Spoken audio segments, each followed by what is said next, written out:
Welcome back to Wandering Worlds.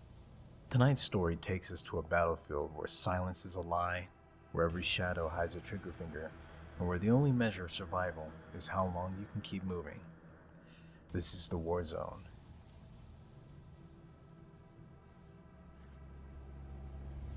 The C-130 bucked in the wind, steel ribs groaning. 4 soldiers sat lined against the fuselage, their gear strapped tight, faces lit by the red glow of the cabin lights. Commander Viper studied the TAC map on his wrist display. The blue icon pulsed over Saya Observatory. Objective, recover package, 25 minutes, hard exfil. Any deviation, or ghosts. Sledge flexed his gloved hands, heavy machine gun resting across his knees.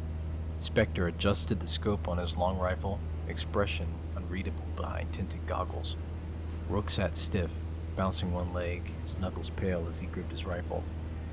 The green light above the hatch blinked on. Viper's voice cut through the noise, flat and calm. Move. Verdansk sprawled beneath them, the city torn apart, skyscrapers gutted, smoke plumes rising like tombstones. They touched down near the outskirts of Barakat. Buildings leaned half collapsed, their windows shattered, streets drowned in silence. Sledge muttered onto the comms.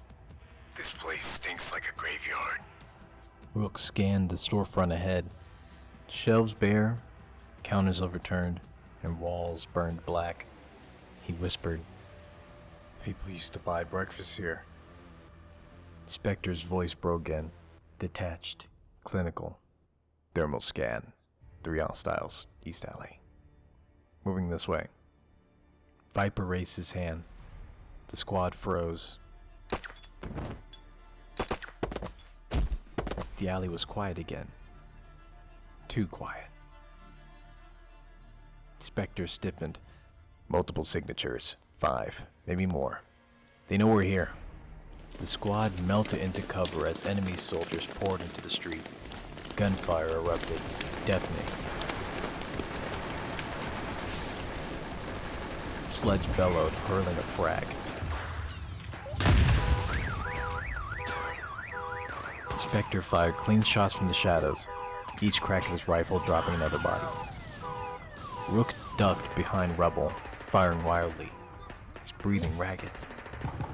Viper yanked him down, voice low and sharp. "Control your fire. Breathe. Short bursts." The firefight dragged them block by block into a half-ruined office tower, smoke and debris marking their trail. The stairwell echoed with distant boots. Flashlights danced along broken walls. Sledge growled, We're blocked in. What's the play?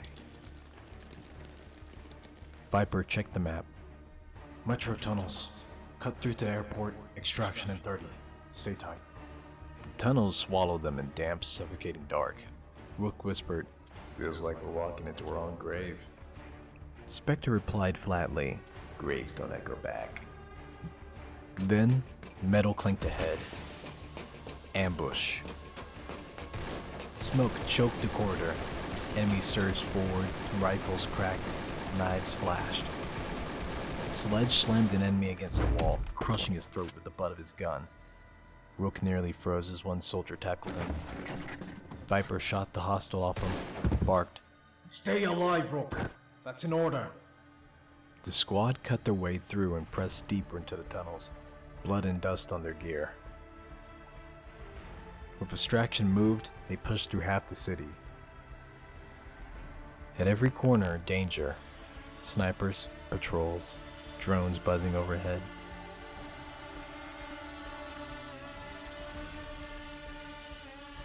Spectre whispered, 3 rooftops north. Taking them. Sledge planted a charge at a checkpoint.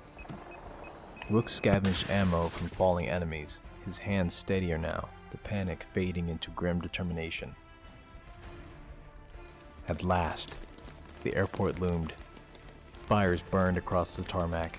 Half-destroyed jets sat like carcasses under smoke-filled skies. Spectre scanned with the scope. Dozens. Trenches, turrets, drones. They're waiting for us.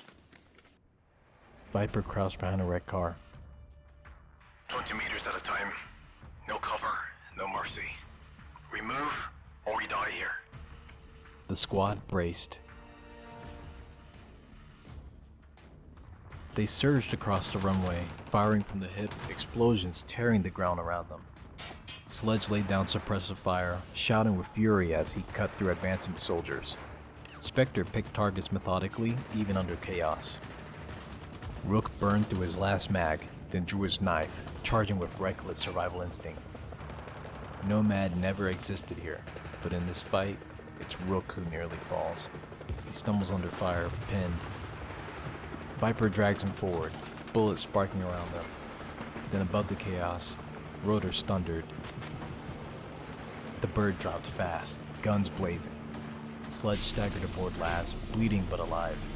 The ramp slammed shut. They were airborne, but not all of them were whole.